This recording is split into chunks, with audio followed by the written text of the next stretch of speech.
రామ రామేతి రమే రామే మనోరమే సహస్రనామ తత్తుల్యం రామనామవరాననే. ఆ అయోధ్య నగరంలో కామీవన కదర్వ్యో వా నృశంస పురుష క్వచిత్ ద్రష్టుం శక్యం అయోధ్యాయాం నా విద్వాన్ నచ నాస్తికః. ఇది చాలా ప్రధానమైన విషయం. సంపత్తి ఎంత ఉన్నది అన్నది కాదు, ప్రజల యొక్క నడవడి ఎలా ఉన్నది అన్నది చాలా ముఖ్యం. ప్రభువు యొక్క పరిపాలనలో ధర్మం ఎలా ఉంటుంది అన్నది ప్రజల యొక్క ప్రవర్తనని బట్టి తెలుసుకోవచ్చు. అక్కడ విత్సలవిడి కామంతో, ధర్మబద్ధం కాని కామంతో ప్రవర్తించేటటువంటి వాడు ఉండట, లోభి అయిన వాడు ఉండట, ఎక్కడా కూడా విద్వాంసుడు కానివాడు ఉండట, ఎక్కడా కూడా నాస్తికుడైన వాడు ఉండట. సర్వే నరాశ్చనార్యశ్చ ధర్మశీలాః సుసంయతాః ముదితాశీల వృత్తాభ్యాం మహర్షి వామలాః. మహర్షులు ఎలా నిర్మలమైన మనస్సుతో ఉంటారో ఆ రాజ్యంలో ఉండేటటువంటి స్త్రీలు కాని పురుషులు కాని అంత చక్కటి మనస్సుతో అంత నిర్మలమైన జీవితాన్ని చేస్తున్న వాళ్ళు. నా కుండలి నా మకుటి నా స్రగ్వి నాల్పభోగవాన్ నా మృష్టో నానులిప్తాంగో నా సుగంధస్య విద్యతే. ఇది చాలా చమత్కారం అండి వాల్మీకి రచనలో. నా కుండలి, చెవులకి కుండలాలు పెట్టుకొని వాడు ఎవరు లేట్. నా మకుటి, పైన తలకి ఆ బట్ట కట్టుకోనటువంటి వాడు ఎవరు లేట. నా స్రగ్వి నాల్పభోగవాన్, ఎవ్వరూ అల్పభోగం అనుభవించిన వాళ్ళు లేరు, కడుపు నిండా అన్నం తినని వాళ్ళు లేరు. అక్కడ నా మృష్టో, అభ్యంగన స్నానం చెయ్యని వాళ్ళు లేరు. నా నులిప్తాంగో, చక్కగా ఒంటికి చందనాదులు పూసుకోనటువంటి వాళ్ళు లేరు. నా సుగంధస్య విద్యతే, చక్కగా లలాటమునందు బొట్టు పెట్టుకోని వాడు లేడు. అందరూ అలా ఉండేవారట.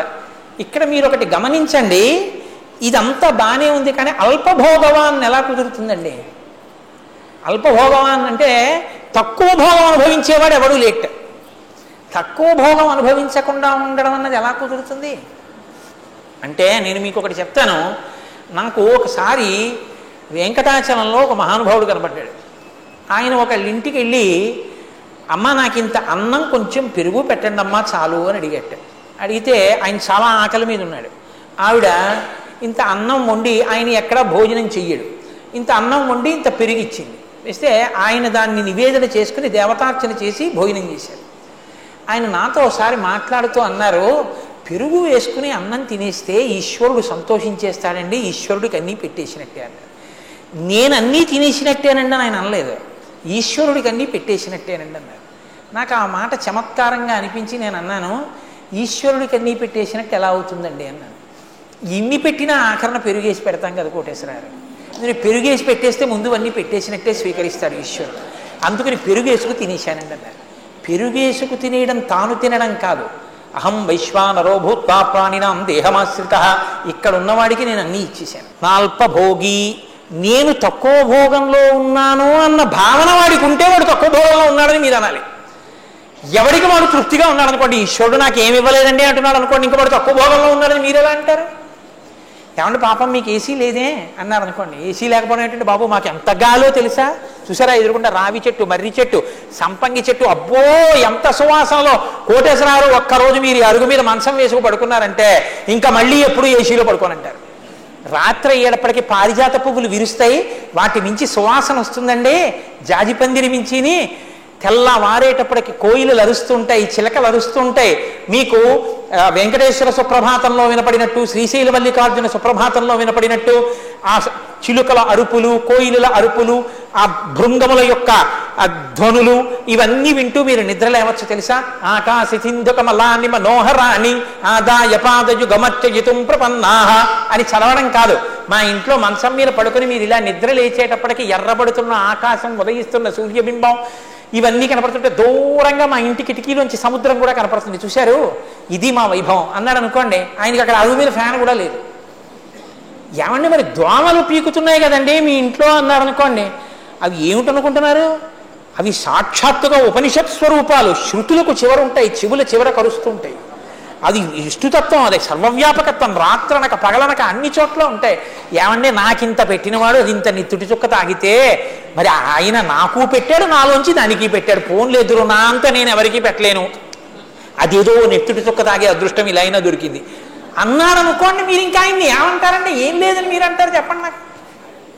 ఇది నాల్పభోగవాన్ అంటే ప్రజల యొక్క మనస్థితిని ఆవిష్కరిస్తుంది. ఇది వాల్మీకి మహర్షి రచన అంటే అంత గొప్పగా ఉంటుంది. అందుకని నా కుండలి నామకుటి నా స్రగ్వి నాల్పభోగవాన్ నా మృష్టో నానులిప్తాంగో నా సుగంధస్య విద్యతే నా మృష్టభోజీ నా దాత నాప్యనంగత నిష్కధుక్ నా హస్తాభరణో నాపి దుష్యతే నాప్యనాత్మవాన్. ఆత్మ జ్ఞానము లేనివాడు అక్కడ లేట, కడుపార హాయిగా భోజనం చేయనివాడు అక్కడ లేట, ఒకడికి పెట్టకుండా తినేవాడు ఆ ఊళ్ళో ఎవరూ లేట. నా ప్యనంగద నిష్కధృక్ చేతులకి ఆభరణాలు మంచి కంకణాలు వేసుకొనివాడు, కంఠానికి హారాలు వేసుకొనివాడు ఆ ఊళ్ళో ఎవరు ఉండట. అంటే అందరూ ఐశ్వర్యంతో గుణములతోటి ధర్మంతో శోభిల్లుతున్నటువంటి వాళ్ళు. స్వకర్మ నిరతా నిత్యం బ్రాహ్మణ విజితేంద్రియా ధనాధ్యాయనశీలాశ్చ సంయతాశ్చ ప్రతిగ్రహే. అక్కడ ఉండేటటువంటి బ్రాహ్మణులు ఎప్పుడు స్వకర్మాచరణమునందు అనురక్తి కలిగి ఉండి ఎవడు ఏమిస్తాడు పుచ్చుకుందామనేటటువంటి ఆర్తితో ఉండేవాళ్ళు కారుట. మనం ఎవరికి ఏం పెడదామని చూస్తూ ఉంటారట తప్ప మనం ఎప్పుడు దానం పుచ్చుకుందామనేటటువంటి ప్రయత్నంలో ఉన్న బ్రాహ్మణులు కారుట. అటువంటి చోట దశరథ మహారాజు గారు పరిపాలన చేస్తున్నాడు. ఇంత గొప్పగా పరిపాలన ఎలా చెయ్యగలిగాడు అంటే ఆయన దగ్గర ఉన్న మంత్రులు అటువంటి వాళ్ళు. శ్రీరామ రామ రామేతి రమే రామే మనోరమే సహస్రనామ తత్తుల్యం రామనామ వరాననే.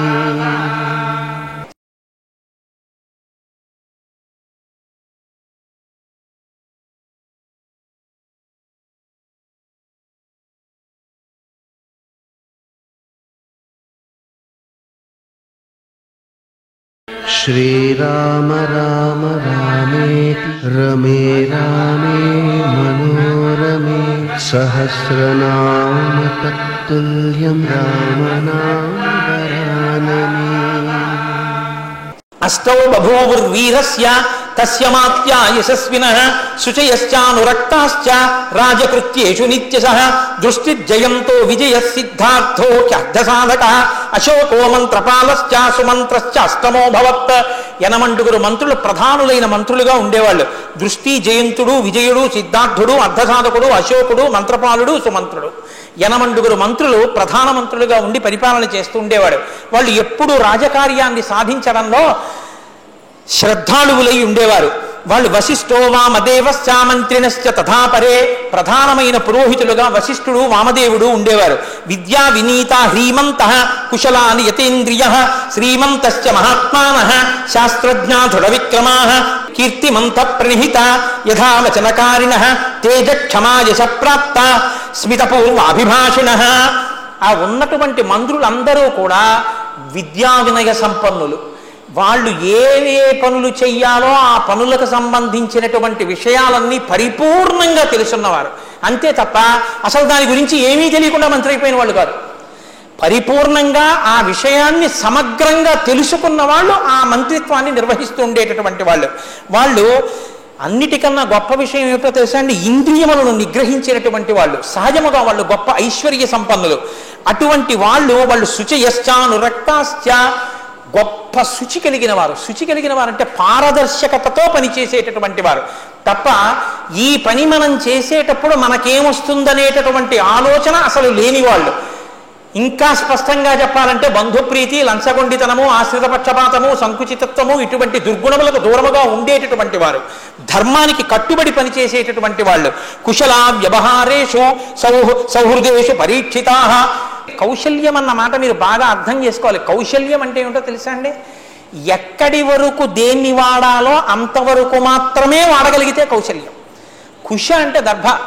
దర్భని ఎంతవరకు త్రుంచాలో అంతే త్రుంచాలి. అవసరం ఉన్నా లేకపోయినా కట్టకట్టి పట్టుకెళ్ళిపోవడం, పనికి వచ్చినా పనికి రాకపోయినా దర్భ తుంచేయడం, అటువంటి పనులు చేయకూడదు. ఎంత అవసరమో అంతవరకు మాత్రమే వాడుకోగలిగినటువంటి ప్రజ్ఞకి కౌశలమని పేరు.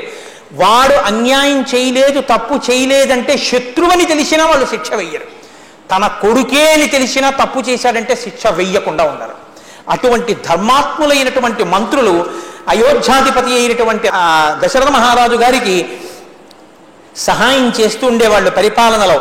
గురవు గుణగృహీతాశ్చ ప్రఖ్యాతాశ్చ పరాక్రమే విశేషేష్వసి విజ్ఞాతా సర్వతో బుద్ధి నిశ్చయాత్. ఇది చాలా చాలా గొప్ప మాట అండి రామాయణంలో.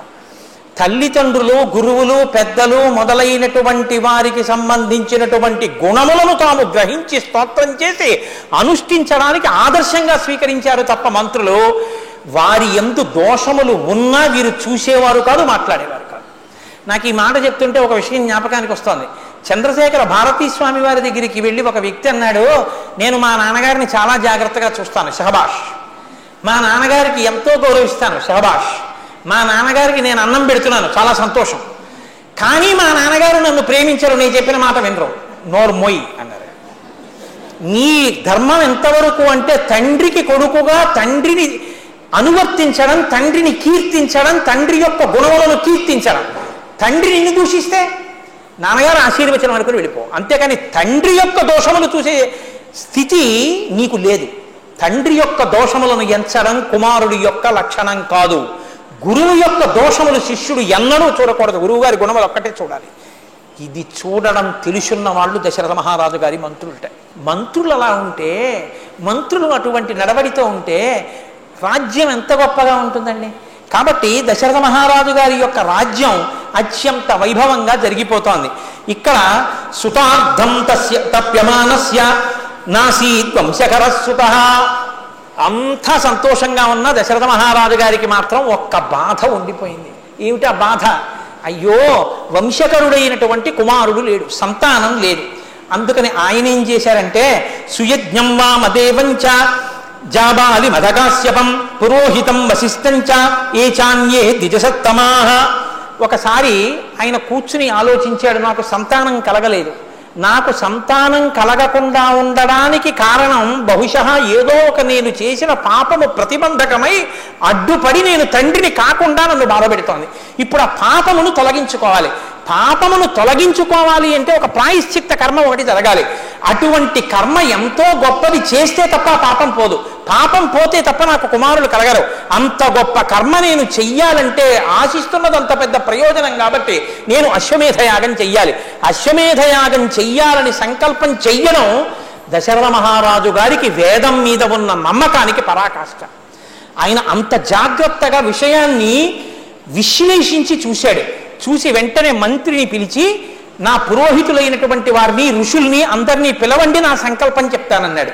వెంటనే వెళ్ళారు. సుయజ్ఞం వా మదేవం చాజాబాలి మదకాశ్యపం పురోహితం వశిష్టం చాయే చాన్యే ద్విజసత్తమాః. జాబాలి, కాశ్యపుడు, వశిష్ఠుడు, కాశ్యపుడు మొదలైనటువంటి పురోహితుల్ని, ఋషుల్ని అందరినీ తీసుకొచ్చారు. దశరథ మహారాజు గారు తన హృదయాన్ని ఆవిష్కరించాడు. నేను అశ్వమేధయాగం చెయ్యాలనుకుంటున్నాను, మహాత్ములారా మీ అందరూ సహకరించి కార్యం సఫలమయ్యేటట్టుగా అనుగ్రహించండి. చాలా సంతోషించారు. వశిష్ఠుడు మొదలైన మహర్షులు అన్నారు, సర్వధా ప్రాప్యసే పుత్రాన్ అభిప్రేతాంశ్చ పార్థివా యస్య తే ధార్మికీ బుద్ధి ఇయం పుత్రార్థమాగత. కొడుకు పుట్టాలని కోరుకోవడం గొప్ప కాదు, పుట్టినటువంటి కొడుకు ఏడిపించుకు తినేవాడు పుట్టాడు అనుకోండి, ఏమిటి దానివల్ల ఉపయోగం? 7 తరాలు కింద పడిపోతాయి పుట్టకూడని కొడుకు కానీ పుడితే. వశిష్ఠాదులు దశరథ మహారాజు గారు చేసుకున్న నిర్ణయాన్ని శ్లాఘించారు. వేదాన్ని నమ్మాడు. ఏ పాపం ఉందో అది పోగొట్టుకునేటటువంటి ప్రక్రియ యందు నిమగ్నం అవుతానంటున్నాడు. సంతోషించి వాళ్ళు అన్నారు, నీకు కీర్తి తీసుకురాగలిగినటువంటి కుమారులు జన్మిస్తారు, నీ కోరిక నెరవేరుతుంది. ఇప్పుడు మీరు ఆలోచించండి, అశ్వమేధం చెయ్యడం వల్ల బిడ్డలు పుట్టాలా? గురువు గారు చేసిన ఆశీర్వచనానికి అశ్వమేధం జరిగి బిడ్డలు పుడతారా? అశ్వమేధం జరిగి బిడ్డలు పుట్టడం కాదు, గురువు గారి ఆశీర్వచనానికి అశ్వమేధం జరిగి బిడ్డలు పుడతారు. గురువు గారి సంకల్పానికి అవి జరిగి తీరుతాయి. శ్రీరామ రామ రామేతి రమే రామే మనోరమే సహస్రనామ తత్తుల్యం రామనామ వరాననే.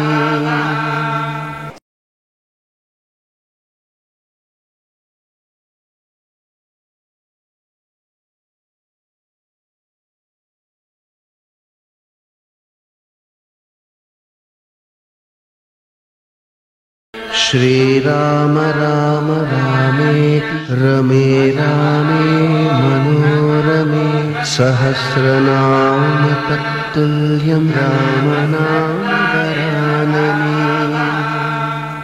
ఇప్పుడు కృతకృత్యుడైపోయాడా లేదా దశరథుడు? అందుకు పిలిచాడు, అమాయకుడై పిలవలేదు. వాళ్ళొక్కసారి తప్పకుండా శుభం భూయా నడు జరుగుతుంది పని అన్నారు అనుకోండి, అయి తీరుతుంది. ఎందుకో తెలుసా అండి, ఇది కేవల వాక్కు కాదు, ఆ వాక్కు వెనక తపస్సు ఉంది. ఆ తపస్సుతో కూడిన వాక్కు సత్యమై తీరుతుంది.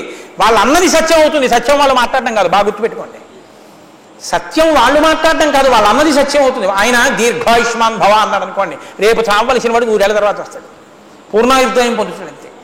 ఎందుకనంటే ఆయన వాక్కు సత్యం అవుతుంది. ఈశ్వరుడు ఉన్నది ఎందుకంటే అటువంటి వాళ్ళ వాక్కు సత్యం చేయడానికే. మార్కండేయోపాఖ్యానం మీకు చెప్పట్లేదు. కాబట్టి ఇప్పుడు వాళ్ళందరూ ఆశీర్వచనం చేస్తే సంతోషపడిపోయాడు. ఆయన అన్నాడు, సరయ్యాశ్చోత్తరీతే రే యజ్ఞభూమి విధీయతాం శాంతయశ్చాభివర్ధతాం యథాకల్పం యథావిధి వర్ధంతాం శాంతయశ్చాభివర్ధంతాం. మీరు సరయూ నది ఉత్తర తీరంలో యజ్ఞవాటాన్ని నిర్మించండి, అక్కడ శాంతి ప్రక్రియ ప్రారంభించండి. అశ్వమేధయాగం అనేటటువంటిది ఎవరు పడితే వాళ్ళు చెయ్యగలిగినదైతే ఈ పాటికి చాలామంది రాజులు చేసి ఉండేవారు. అశ్వమేధయాగం చాలా కష్టం, దాన్ని పాడు చేయడానికి బ్రహ్మరాక్షసులు వస్తూ ఉంటారు. ఆ బ్రహ్మరాక్షసులు వచ్చి యజ్ఞాన్ని కాను పాడు చెయ్యడం తటస్థించిందో యజమాని నశించిపోతాడు. కాబట్టి మీ అందరూ విషయాలు తెలుసున్నవారు కనుక యజ్ఞం సక్రమంగా జరిగేటట్టుగా నాకు సహకరించి యజ్ఞంలో నేను కృతార్థుడనయ్యేటట్టు బిడ్డలని పొందేటట్టు నాకు సహకరించండి అని అడిగాడు. అడిగితే వాళ్ళందరూ సంతోషించి తప్పకుండా మహారాజా మేమందరం ఆ యజ్ఞవాటాన్ని నిర్మాణం చేసి తొందరలో మనం యజ్ఞం ప్రారంభం చేద్దామన్నారు. తాసాం తేనాతికాంతేన వచనేన సువర్చసాం ముఖ పద్మాన్ యశోభంత పద్మానీవ హిమాత్యయే. పద్మములంటే ఆ పద్మముల మీద పడినటువంటి మంచు తొలగిపోయిన తరువాత శోభించినటువంటి పద్మములు ఎలా ఉంటాయో గురువుగారు ఆశీర్వదించారో మనకి బిడ్డలు పడతారట. అశ్వమేధయాగం చేస్తున్నాను, మీరు కూడా నా పక్కన కూర్చుందరుగానని యజ్ఞం చేసేటప్పుడు రాజు పక్కన కూర్చోవడానికి అర్హత ఉన్నటువంటి కాంతని పత్ని అంటారు. పత్నులకు వెళ్ళి చెప్తే వాళ్ళ ముఖాలన్నీ వికసించి మంచు తొలగిన పద్మాల్లా అయ్యేట. అంటే అమ్మతనం కోసం వాళ్ళెంత పరితపిస్తున్నారో మీరు గమనించండి. ఇవాళ అయోధ్యానగరంలో ఇంతకు మించిన పండగ లేదు. దశరథుడు తండ్రి కాబోతున్నాడు, ఆయన పత్నులు తల్లులు కాబోతున్నారు. అంత సంతోషంగా ఉన్నారు. ఆజ్ఞ ఇచ్చాడు, లోపలికి వెళ్ళాడు. కాశ్యపశ్యతు పుత్రాస్తి విభండక ఇతి శ్రుత ఋష్యశృంగ ఇతి ఖ్యాత తస్య పుత్రో భవిష్యతి. సుమంత్రుడన్నటువంటి మంత్రి అంతఃపురం లోపలికి వెళ్ళిపోయినటువంటి దశరథ మహారాజు గారిని కలుసుకుని, మహారాజా నీతో నేను ఒక విషయం చెప్పవలసి ఉంది అన్నాడు. మంత్రి వచ్చాడు అంటే ఏదో ముఖ్యమైన విషయం అని సుమంత్రుణ్ణి కూర్చోపెట్టి ఏ విషయము అని అడిగాడు. అడిగితే ఆయన చెప్తున్నాడు. ఎక్కడ విషయం చెప్తున్నాడో తెలుసా అండి? ఒకానొకప్పుడు, ఇప్పుడు జరిగినటువంటి కథ కాదు. సనత్కుమారుడు బ్రహ్మమానసపుత్రుల్లో ఆయన ఒకడు. సనత్కుమారుడు ఋషులతో ఎప్పుడో పూర్వం మాట్లాడినటువంటి విషయాన్ని నేను తెలుసుకున్నాను. నాకు ఆ విషయం తెలుసు, నేను ఆ విషయం చెప్తాను విను దశరథ మహారాజా అన్నాడు. ఏమిటా విషయం అని అడిగాడు. కాశ్యపశ్యతు పుత్రోస్తి. కాశ్యపుడు అనేటటువంటి ఋషికి పుత్రుడు విభండక మహర్షి. విభండక మహర్షి యొక్క పుత్రుడు ఋష్యశృంగ మహర్షి. ఇది సర్గ ఎలా వెళ్ళిందో అలా చెప్పడం కన్నా నేను దాన్ని తేటతెల్లంగా చెప్పడం మీకు తేలిగ్గా ఉంటుంది. ఎందుకంటే సర్గ కొంచెం చెప్పిన తర్వాత దశరథ మహారాజు గారి వివరణ అడిగిన తర్వాత సుమంత్రుడు బాగా వివరణ చేస్తాడు. ఆ విభండక మహర్షికి ఒక కుమారుడు, ఆయన పేరు ఋష్యశృంగుడు. ఈ ఋష్యశృంగుడి గురించి ఒక మాట చెప్పారు మహర్షి. ద్వైవిధ్యం బ్రహ్మచర్యస్య భవిష్యతి మహాత్మనః లోకేషు ప్రతితం రాజన్ విప్రైశ్చ కథితం సదా. ఈయన ద్వివిధ బ్రహ్మచర్యాన్ని అవలంబిస్తాడు.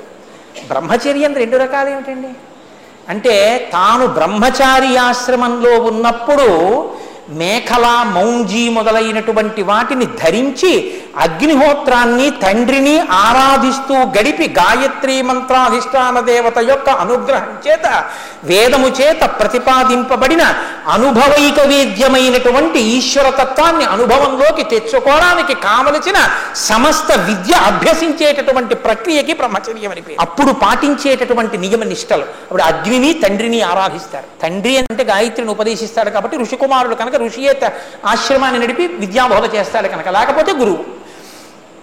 2వ బ్రహ్మచర్యం ఎప్పుడు ఉంటుందంటే, తాను గృహస్థాశ్రమంలో ఉన్న ఎప్పుడెప్పుడు ఏ కాలముల యందు భార్యతో సమాగమం జరగకూడదో, భార్యతో రమించకూడదో, ఆయా రోజులలో భార్యతో రమించకుండా ఉండి రమించవచ్చని వేదం అంగీకరించిన రోజులలో మాత్రమే రమించగలిగిన వాడు నిత్య బ్రహ్మచారి. ఆయన కూడా బ్రహ్మచారియే. ఆయన బ్రహ్మచర్యం పోయిందని చెప్పడానికి ఏముండదు, ఆయన బ్రహ్మచారి. అందుకని 2 రకాల బ్రహ్మచర్యము ఋష్యశృంగుడికి ఉంది. ఈ ఋష్యశృంగుడి పేరు చాలా చిత్రమైన పేరు. ఆయనకి పుట్టుక చేత కొమ్ము ఉంది తల మీద. ఆ కొమ్ము ఉండడం చేత ఆయనని ఒక మృగం అంటే ఒక జింక యొక్క పిల్లవాడిగా గుర్తించారు. అందుకని ఋష్యశృంగుడు అని పిలిచేవారు. ఋష్యశృంగుడిని గుర్తుపట్టడానికి మీరేనా అండి ఋష్యశృంగుడు అని మనం అడగక్కర్లేదు. ఎందుకో తెలుసా అండి, తల మీద కొమ్ము ఎవరికీ ఉండదు, ఒక్క ఋష్యశృంగుడికే ఉంటుంది. తల మీద కొమ్ముతో ఎవరైనా వచ్చారనుకోండి ఆయన ఋష్యశృంగుడిని గుర్తుపట్టచ్చు. అసలు అలా ఎలా పుట్టాడు అంటే, విభండక మహర్షి ఒకానొక రోజున నదిలో స్నానం చేయడానికి వెళ్ళారు. నదిలో స్నానం ఎందుకు చేస్తారు? నిత్యకర్మాచరణ మనకు యోగ్యత కొరకు నదీ స్నానానికి వెడతారు. నదీ స్నానం ఎప్పుడెప్పుడు చేస్తారు? పొద్దున్న, మధ్యాహ్నం, సాయంత్రం. ఆ సమయంలో మనసు ఎలా ఉంటుంది? ఈశ్వరార్చన కౌశలంతో ఉంటుంది. అటువంటి మహర్షి నదిలో స్నానం చేస్తుండగా ఎదురుగుండా ఊర్వశి కనపడింది. ఊర్వశి కనపడితే మనస్సు స్థిమితం తప్పిపోయేంత ఇంద్రియాల యొక్క పటుత్వం లేనివాడా, లేదా ఇంద్రియాలని నిగ్రహించనివాడా విభండకుడు? కాడు. కానీ ఊర్వశి కనపడినంత మాత్రం చేత విభండక మహర్షి యొక్క రేతస్సు పతనమైంది. అది నీటిలో వెళ్ళిపోతోంది. అక్కడికి ఒక మృగి అంటే ఒక ఆడ జంతువు, ఒక ఆడ లేడీ వచ్చి ఆ నీటిని తాగింది దాహంతో. ఆ నీటితో పాటుగా విభండక మహర్షి యొక్క రేతస్సు కూడా లోపలికి వెళ్ళిపోయింది. వెళ్ళిపోతే అది గర్భం దాల్చింది. గర్భం దాల్చిన తర్వాత దానికి ఒక కొడుకు పుట్టాడు. తండ్రి వంటి తేజస్సు, తల్లిలా ఓ కొమ్ము, రెండింటితో పుట్టాడు. పుట్టాక ఆ లేడీ మళ్ళీ ఊర్ధ్వలోకాలకు వెళ్ళిపోయింది. లేడీ నీళ్ళు ఎందుకు తాగిందండి అంటే, ఇక్కడ మీరు ఒక్క విషయాన్ని బాగా గమనించాలి. రామాయణంలో సౌందర్యలహరిలో శంకర భగవత్పాదులు ఒక శ్లోకం చేశారు. హరిస్వామారాధ్య ప్రణత జన సౌభాగ్య జననీం అని. ఆ శ్లోకంలో ఆయన అంటారు, అమ్మా పురాణారీ భూత్వా పురరపిమపి క్షోభమనయత్ అంటారు. శ్రీ మహావిష్ణువు అమ్మవారిని బాగా ఉపాసన చేశాడు. చేస్తే శ్రీ మహావిష్ణువుకి అమ్మవారు ఏ వరం ఇచ్చిందంటే తనంత అందం ఆయనకి ఇచ్చింది. ఇస్తే ఇప్పుడు నారాయణుడు నారాయణికి అన్నగారు కదండి. ఆయన తన చెల్లెల్ని బాగా ఉపాసన చేస్తే ఏం చేసింది? తనంత అందం తన అన్నయ్యకి ఇచ్చింది. ఇప్పుడు అన్నయ్య అచ్చు చెల్లెలంత అందంగా ఉన్నాడు. ఇప్పుడు మోహిని వేషం కట్టాడు ఆయన. కడితే అమృతాన్ని తేలికగా దేవతలకు ఇచ్చాడు, రాక్షసులకు ఇవ్వకుండా చేశాడు. ఇది పరమశివుడికి తెలిసింది. పరమశివుడు ఏం చేశాడు? మా ఆవిడ అందమంతా వచ్చిందట మా బావమరిదికి ఆడవేషం కడితే, అది ఏమిటో నేను చూడాలనుకున్నాడు. అనుకుని ఓసారి ఆ వేషం మళ్ళీ చూపించవాలి, అచ్చు మా ఆవిడంత అందంగా ఉన్నావుట కదా చూడాలి. వద్దు బావా, ఎందుకు వచ్చింది వదిలేయన్నాడు. కాదులే చూపించన్నాడు. ఆయన మోహిని వేషం ఎత్తాడు, ఈయన వెంటబడ్డాడు. పరమశివుడికి రేతపతనమైంది. శంకరాచార్యులు వారు అన్నారు, అమ్మా నువ్వు ఎంత గొప్పదానివమ్మా, మీ ఆయన్ని బజారుకి ఇచ్చావు అన్నారు. జాగ్రత్తగా ఆలోచించండి. విష్ణుమూర్తికి అంత సౌందర్యం ఇస్తే మోహిని స్వరూపంలో ఆయన ఉంటే పురరపిమపి క్షోభమనయత్, పరమశివుడు యొక్క మనసు క్షోభించిపోయి ఆయన వెంటబడ్డాడు. మోహిని వెంట రేతపతనం అయింది. పరస్త్రీ కోసం పరిగెత్తి రేతపతనం చేసుకున్నవాడు పరమశివుడు అని ఆయనకి అపకీర్తి వచ్చింది. ఎంత కీర్తి తెచ్చావమ్మా, మీ ఆయనకి సదా పతివ్రత అన్నారు ఆయన. ఈ కార్యక్రమాన్ని మీకు సమర్పించిన వారు జ్యోతి మ్యాట్రిమోనీ. ఎంత చెప్పినా తక్కువే. శాంతా శ్రీరామ్ కన్స్ట్రక్షన్స్ మరియు సహ సమర్పించిన వారు ఏజ్ బ్రాండ్ పూజా నువ్వుల నూనె. గోపురం పసుపు పొడి మరియు కుంకుమ. గోపురం పసుపు పొడి, కుంకుమ మరియు అగరవత్తులు. మీ అభిప్రాయాలను సూచనలను మాకు తెలియజేయాల్సిన చిరునామా భక్తి TV, care of Rachana television private limited, road number 92, Jubilee hills, Hyderabad 5,96,000. మా ఇమెయిల్ ఐడి bhaktihyd@gmail.com. మా వెబ్సైట్ www.bhaktitv.org. Phone number 901012223333.